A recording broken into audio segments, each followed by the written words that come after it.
నమస్కారం. వసుదేవసుతం దేవం కంసచాణూరమర్దనం దేవకీ పరమానందం కృష్ణం వందే జగద్గురుం. జై శ్రీకృష్ణ. 5000 సంవత్సరాల క్రితం అర్జునుణ్ణి నిమిత్తంగా చేసుకుని ఆ శ్రీకృష్ణ భగవానుడు ఈ జగత్తుకు భగవద్గీతను బోధించారు. ఆ భగవద్గీతను ఎందరికో జ్ఞాన గీతగా బోధిస్తూ ఉన్నారు గీతాగాన ప్రవచన ప్రచారకర్త ఎల్వి గంగాధర శాస్త్రి గారు. భగవద్గీత ఫౌండేషన్ను స్థాపించి ఎందరికో భగవద్గీత యొక్క ప్రాధాన్యతను ఆయన తెలియజెప్తూ ఉన్నారు. ఒక్క మాటలో చెప్పాలంటే గీతా ప్రచారం కోసమే తన జీవితాన్ని అంకితం చేసినటువంటి తొలి భారతీయ గాయకులు ఎల్వి గంగాధర శాస్త్రి గారు. వారు ప్రస్తుతం మనతో పాటు ఉన్నారు. వారితో మాట్లాడదాం. గురుగారు నమస్కారం అండి. నమస్కారం గీతాంజలి గారు. ఆయుష్మాన్ భవ, శతమానం భవతి, సంపూర్ణ శ్రీకృష్ణానుగ్రహ ప్రాప్తిరస్తు. చాలా సంతోషం. మీ పాద పద్మాలకు నా నమస్కారాలు.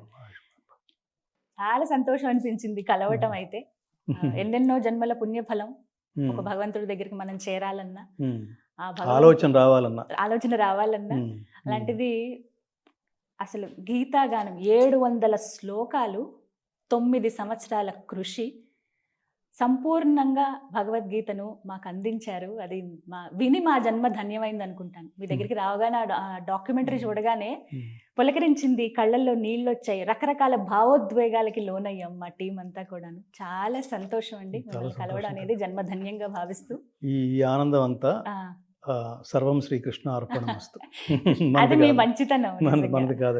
ఏది ఈ ప్రపంచంలో నేను, నాది ఆ రెండు అశాశ్వతమైన పదాలు, అహంకార పూరితమైన పదాలు. భగవద్గీత చదివితే ఏమొస్తుందంటే, కొత్తగా రావడం మాట అటుంచి మనలో బాగా పాతుకుపోయిన రెండు పోతాయి.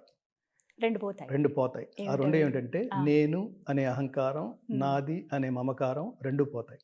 రెండు పోవాలి. ఎందుకు పోవాలంటే రెండు శాశ్వతం కాదు కాబట్టి. నేను శాశ్వతం కాదు, నాది శాశ్వతం కాదు. సో తాత్కాలికంగా ఆగమాపాయనో నిత్యా అంటాడు. అవి వచ్చేవి పోయేవి. డబ్బు వస్తుంది పోతుంది, సుఖం వస్తుంది పోతుంది, దుఃఖం వస్తుంది పోతుంది. సో అందుకని తప్పకుండా మనమేమిటో నేను ఎప్పుడూ ఒక విషయం చెప్తుంటాను గీతాంజలి గారు. జీవితం ఎలా గడపాలో తెలియాలంటే భగవద్గీత చదవాలి. ఫైనల్గా జీవితం ఏమిటో తెలియాలంటే కాశీ వెళ్ళి కాసేపు మణికర్ణిక ఘాట్లో కూర్చోవాలి. ఇది చెప్తాను.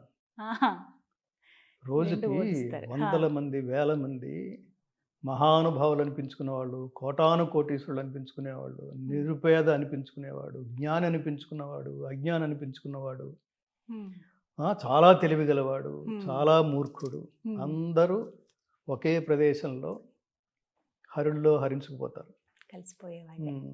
అంటే స్వశక్తితో ఎంత దాకా ఎంత ఎదిగినా ఒదిగి ఉండే మనస్తత్వం ఉండటం అన్నది జాతికి ఆదర్శం, మార్గదర్శకం అని మనం ఒక వ్యక్తి నుంచి, ఒక నటుడి నుంచి నేర్చుకోవచ్చు. అది చిరంజీవి గారు.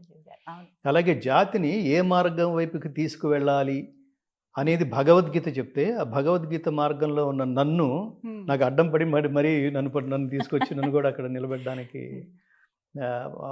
మీ సంస్థకి ఆహ్వానించిన మహాత్ముడు. మీరు నిరంతరం, మనం ఇప్పుడు మాట్లాడే కాన్వర్సేషన్ దగ్గర నుంచి నిరంతరం మీ ఛానల్ నుంచి, మీ స్క్రీన్ నుంచి లోకాన్ని నిరంతరం పాజిటివ్గానే ప్రభావితం చేసే మంచి కార్యక్రమాలనే చేయుదురుగాక. అందుకు సంపూర్ణ శ్రీకృష్ణ అనుగ్రహ ప్రాప్తిరస్తు. ఏది చూడడం వల్ల జనాల మనశ్శాంతిని హరిస్తుందో అలాంటివి మీ దృష్టికి రాకుండుగాక. ఇది మాత్రం నాకు ఖచ్చితంగా అవసరం గురువుగారు. మీ దీవెనలు, ఆశీర్వచనాలు ఎల్లప్పుడూ ఇలాగే కావాలని కోరుకుంటూ, చాలా అంశాలు మాట్లాడాలని ఉంది.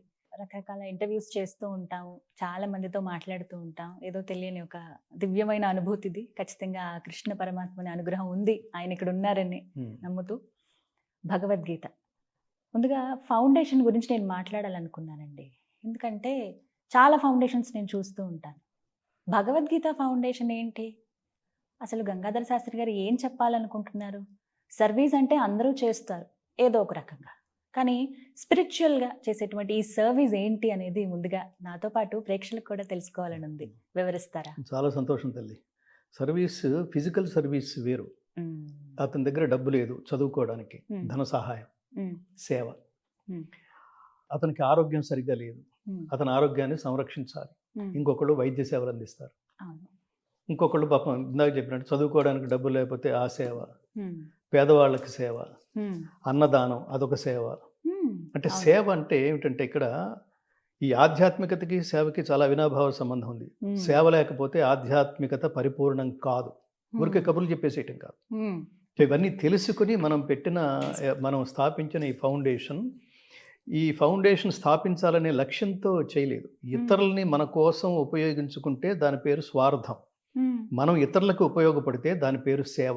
ఈ భావం జనాల్లోకి ఐడియాలజీని మార్చడం కోసం మేము ఎంచుకున్న మార్గం ఏమిటంటే, ఉమ్, మిగతా సేవలన్నీ కూడా మీరు చూడండి, ఉమ్, మిగతా సేవ ఇందాక చెప్పిన సేవలన్నీ కూడా వాడెవడో చేస్తాడనే ఆశతో ఎదురు చూస్తుంటారు. నీ స్వశక్తి మీద నమ్మకం లేకో, ఉండదు. లేదా స్వశక్తి మీద కాన్సన్ట్రేట్ చేయకో.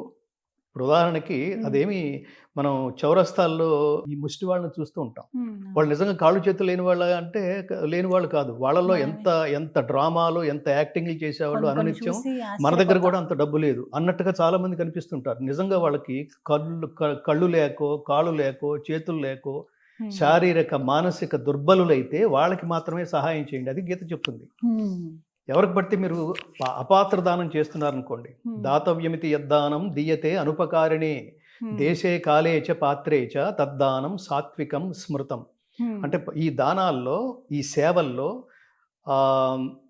సాత్విక దానం, రాజసిక దానం, తామసిక దానం, జనాలను ఆదుకోవటంలో ఇన్ని రకాలు ఉన్నాయి. ఈ దానాలు 3 ఉన్నాయి. రకాలు ఉన్నాయి. హా, ఈ మూడిట్లో కామన్ పాయింట్ ఏమిటంటే పాత్ర ఎరిగి మాత్రమే దానం చేయాలి. లేకపోతే ఏమిటంటే ఇవాళ 10 గంటలకు మీరు దానం చేయడం చేస్తున్నారనుకోండి, ఉమ్, దానికి అలవాటు పడ్డవాడు నెక్స్ట్ డే 10 గంటలకు అక్కడే ఉంటాడు, ఎదురు చూస్తారు. మీకోసం వెయిట్ చేస్తుంటాడు. అవును.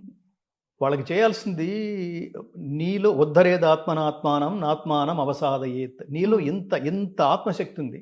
ఉమ్, నువ్వు అడుక్కోవడం ఏమిటి? అడుక్కోవడం అంటే నీ వ్యక్తిత్వాన్ని, నీ ఆత్మగౌరవాన్ని 2 సర్వనాశనం చేసుకున్నట్టు.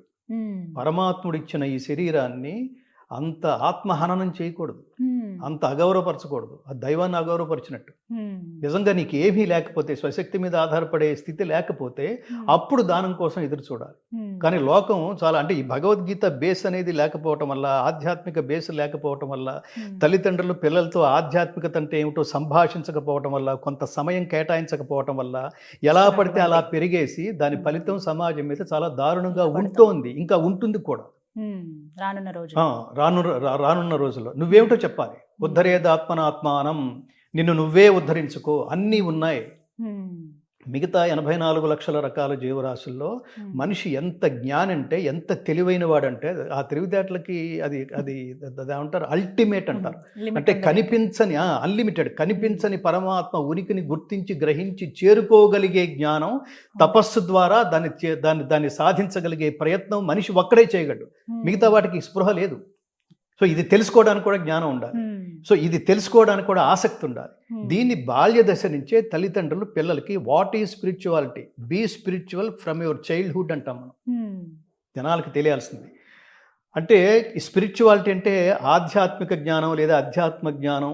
ఇదేదో ఇదేదో చాలా పెద్ద పెద్ద పదాలు అయిపోయినట్టు, వీటిని రిటైర్మెంట్ తర్వాత చూసుకుందాంలే, ఇప్పుడు మనకేం ఉపయోగం లేదు అన్నట్టుగా దాన్ని కొన్ని దశాబ్దాల పాటు, కొన్ని తరాల పాటు అదే పద్ధతిలో చూస్తూ ఉండేవాళ్ళం. మా నాయనమ్మ దగ్గర భగవద్గీత ఉండేది, మా నాన్న దగ్గర ఉండేది కాదు.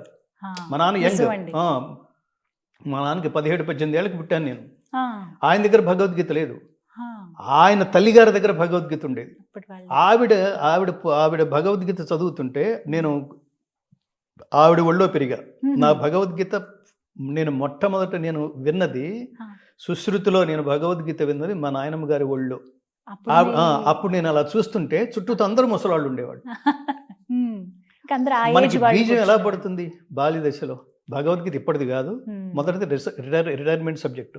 దాని అవసరం ఇప్పుడు లేదు మనకి, అప్పుడు చూసుకుందాంలే అనేది బీజం బలంగా పడుతుంది. అంటే కృష్ణారామ అంటూ అప్పుడు చూద్దాంలే. కానీ నిజానికి అప్పుడు చూద్దాం, నేను ఎప్పుడు చెప్తుంటాను ఇది, తర్వాత చూద్దాం అనుకుంటే చూపు ఉండదని, తర్వాత చేద్దాం అనుకుంటే ఓపిక ఉండదని. ఎవడైతే జీవితం ప్రారంభ దశలోనే తెలుసుకుంటాడో, అలా జీవితం ప్రారంభ దశలోనే తెలుసుకోవటం వల్ల జీవితం అత్యద్భుతంగా జనాలకి స్ఫూర్తిదాయకమైన జీవితం గడపగలడో, అంతటి ఉత్తమ జీవితం ఇవ్వగలిగే ప్రపంచంలో ఏకైక గ్రంథరాజం, ఏకైక కర్తవ్యబోధ భగవద్గీత.